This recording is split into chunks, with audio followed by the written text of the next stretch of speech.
नमस्कार। अध्याय 15 संसाधनों का वर्गीकरण, संरक्षण एवं पोषणीय विकास के भाग 2 में आपका स्वागत है। हम इससे पहले संसाधनों का वर्गीकरण, उसकी संकल्पना और संसाधन जो है उसका वर्गीकरण जो है हमने कंप्लीट कर लिया है। संसाधन संरक्षण करना क्यों आवश्यक है ये भी हमने समझ लिया है। अब हम समझते हैं संसाधन संरक्षण के उपाय। तो हम देखते हैं संसाधन संरक्षण के क्या क्या उपाय किए जा सकते हैं। सबसे पहले देखते हैं हम, पहला उपाय है जनसंख्या वृद्धि पर प्रभावी नियंत्रण। जनसंख्या व संसाधन के मध्य एक समान अनुपात होना आवश्यक है। अगर समान अनुपात नहीं रहेगा तो जनसंख्या ज़्यादा हो जाएगी और संसाधन जो है वो कम हो जाएंगे, तो समस्या उत्पन्न हो सकती है। माना जाता है कि जनसंख्या जो वृद्धि होती है वो गुणात्मक रूप से होती है, जैसे कि पहले 2, 2 के बाद 4, 4 के बाद 8, 8 के बाद 16, इस प्रकार जनसंख्या वृद्धि होती रहती है। और संसाधन जो है उनकी वृद्धि गणितीय रूप से होती है, जैसे कि 1, 1 के बाद 2, 2 के बाद 3, 3 के बाद 4। तो संसाधन और जनसंख्या में लंबे समय बाद बहुत ज़्यादा अंतर देखने को मिलता है। इसके बाद हम दूसरा पॉइंट लेते हैं, नियोजन में समग्र दृष्टिकोण। नियोजन में समग्र दृष्टिकोण का तात्पर्य है पर्यावरण के विभिन्न घटकों के समुचित उपयोग और उनके संरक्षण से। हमें अगर संसाधनों का संरक्षण करना है तो इसके लिए हमें नियोजन का समग्र दृष्टिकोण रखना होगा, क्योंकि जो पर्यावरण है उसके अंतर्गत जितने भी घटक पाए जाते हैं उन सभी का हमें क्या करना होगा, नियोजन करना होगा, तभी हम संसाधन संरक्षण सही प्रकार से कर पाएंगे। अगला पॉइंट देखते हैं, जैविक संतुलन बनाए रखना।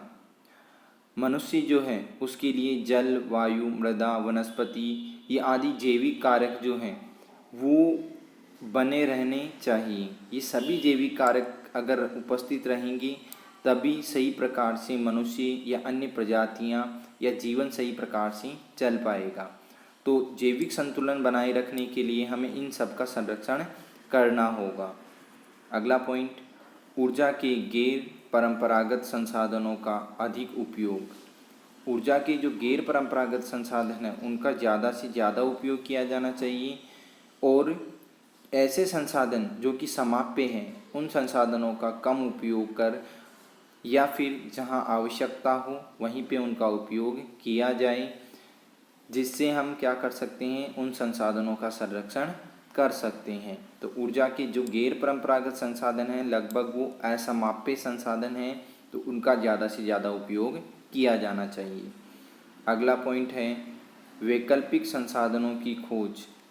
वैकल्पिक संसाधनों से तात्पर्य यहाँ पर, जैसे कि भारत के अंदर तांबे की मात्रा कम पाई जाती है, तो तांबे के विकल्प के रूप में यहाँ पर हम एल्युमिनियम जो है उसका उपयोग कर सकते हैं। तो ये एक वैकल्पिक संसाधन हो गया, जिससे तांबा भी जो है वो सुरक्षित बना रहेगा और एल्युमिनियम का उपयोग भी होता रहेगा। इस प्रकार हम वैकल्पिक संसाधनों की खोज करके भी संसाधन के संरक्षण कर सकते हैं। अगला पॉइंट, प्राथमिकता के आधार पर उपयोग। प्राथमिकता के आधार पर उपयोग का तात्पर्य कि भारत में अगर देखा जाए तो टंगस्टन की मात्रा कम पाई जाती है। इसका उपयोग उन्हीं क्षेत्रों में किया जाना चाहिए जहां पर अति आवश्यक हो।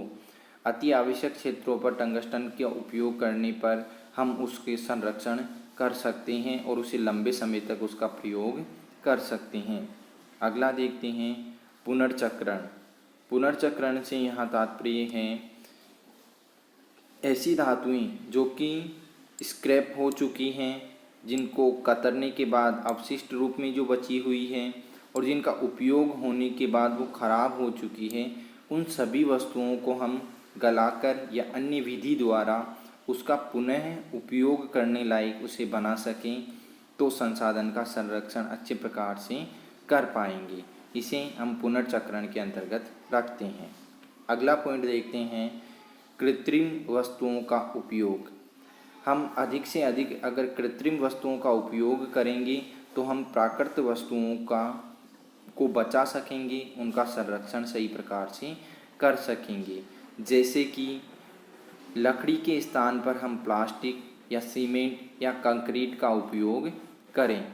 जैसे रेलगाड़ियों में जो है लकड़ी का जहाँ उपयोग किया जाता है वहाँ पर लकड़ी के अलावा अन्य जैसे कि प्लास्टिक की चीज़ें या फिर सीमेंट या कंक्रीट से बनी हुई वस्तुओं का उपयोग किया जाए, जिससे कि हम लकड़ी को बचा सकें। अगला पॉइंट देखते हैं, उन्नत व परिष्कृत तकनीक का उपयोग। उन्नत व परिष्कृत तकनीक से हम संसाधनों का संरक्षण अच्छे प्रकार से कर पाएंगे। उन्नत व परिष्कृत तकनीक का उपयोग जितना ज़्यादा करेंगे उतना ही संसाधन संरक्षण हम कर पाएंगे, क्योंकि उन्नत तकनीक संसाधनों के संरक्षण में सहायक होती है। वो संसाधन का सही उपयोग करती है, नियत उपयोग करती है और उसे सुरक्षित भी बनाए रखती है। संसाधनों का बहुउद्देशीय उपयोग। संसाधनों का हमें बहुउद्देशीय उपयोग करना चाहिए, जिससे संसाधन जो है वो अच्छे प्रकार से बने रहें और हम उनका उपयोग कई कार्यों में कर सकें। एक उद्देश्य के लिए ना करके हम बहुउद्देश्य में उनका प्रयोग कर सकते हैं। जैसे कि सिंचाई के लिए जल जो है उसमें पेयजल, विद्युत उत्पादन आदि कार्य भी, जैसे मछली पालन है, इसके अलावा बाढ़ नियंत्रण, वन विकास, मृदा, ये आदि कार्य किए जा सकते हैं। तो ऐसा उपयोग बहुउद्देशीय उपयोग हमें करना चाहिए, जिससे हम संसाधन का संरक्षण कर पाएँ। इसके बाद हम देखते हैं अगला पॉइंट, जिसमें आता है पोषणीय विकास।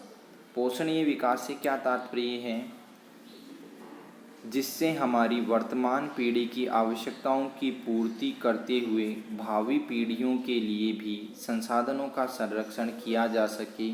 इस प्रकार का विकास पोषणीय विकास या सतत विकास कहलाता है।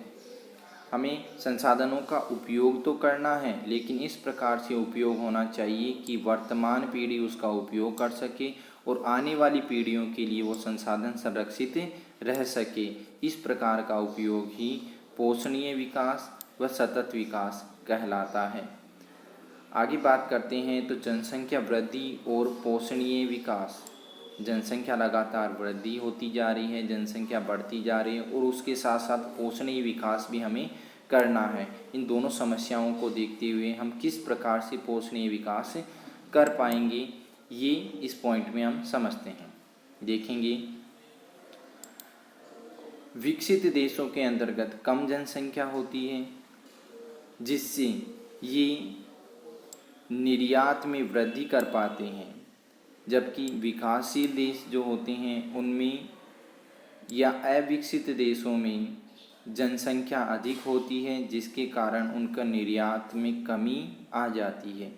देखिए, ज़्यादा जनसंख्या होगी तो संसाधनों का उपयोग ज़्यादा करना होगा, जबकि कम जनसंख्या होगी तो संसाधनों का उपयोग हम कम कर पाएंगे और वस्तु का निर्यात भी कर पाएंगे, जिससे आय भी या इनकम भी जो है वो बढ़ती है। इसीलिए विकसित देशों में देखा गया है कि जनसंख्या जो है वो नियत रहती है या नियंत्रित रहती है, जबकि विकासशील देशों में जनसंख्या ज़्यादा होने के कारण उन्हें आयात ज़्यादा करना होता है।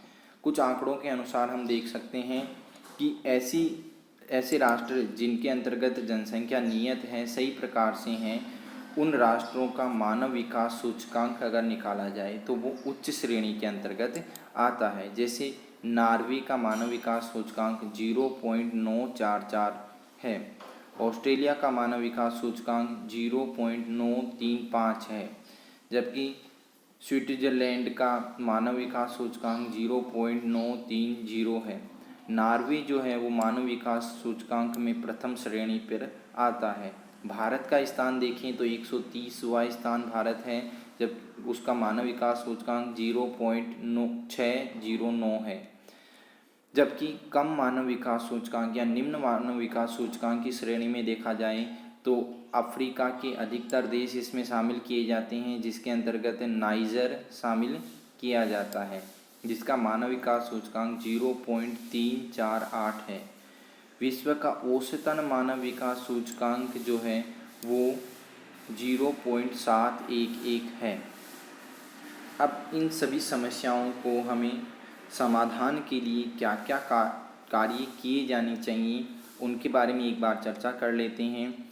इसके अंतर्गत हम बात करते हैं जनसंख्या का प्रभावी नियंत्रण होना चाहिए, नियोजन में समग्र दृष्टिकोण, जैविक संतुलन होना चाहिए, नवीनीकृत संसाधनों का अधिक उपयोग होना चाहिए, कृत्रिम वस्तुओं का उपयोग, उन्नत व परिष्कृत तकनीक, पुनर्चक्रण और बहुउद्देशीय परियोजनाएं।